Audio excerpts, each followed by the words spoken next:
সামোচা বা সিঙ্গারা এ দুটো regular fast food আইটেমের মধ্যে সামোচা সবথেকে বেশি পছন্দের আমার। তো আজকের সামোচাটা একটু ডিফারেন্ট। চিকেন সামোচা তৈরি করেছিলাম এবং কিছু ফ্রোজেন করে রেখেছিলাম বাচ্চাদের টিফিনের জন্য। সবার প্রথমে আমি ভিতরে চিকেনের পুরটা রেডি করব। এর জন্য প্যানে পরিমাণ মতো তেল, লবণ, আদা রসুন বাটা আর লাল মরিচের গুঁড়ো একটু ভেজে নিয়েছি। এরপরে এতে চিকেনের কিমা দিয়ে দিলাম। এবার এটাকেও একটু ভেজে নিব।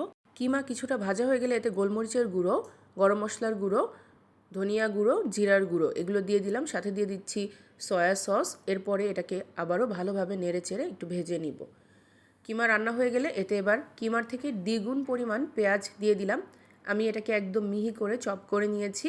এরপর এতে একদম মিহি করে কুচি করে নেওয়া কাঁচামরিচ দিয়ে দিলাম পরিমাণ মতো। এখন টেস্টের ব্যালেন্সের জন্য আরেকটু লাল মরিচের গুঁড়ো দিয়ে দিলাম। এটাকে এবার ভালোভাবে ভাজা ভাজা করে নিলে আমাদের চিকেনের পুরটা রেডি হয়ে যাবে।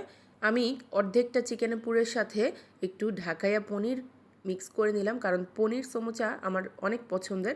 সামোচা বানানোর জন্য আজকে আমি রেডিমেড সামোচা শিট ব্যবহার করছি, আর ময়দার একটা পেস্ট আমি তৈরি করে নিয়েছি এটা লাগানোর জন্য।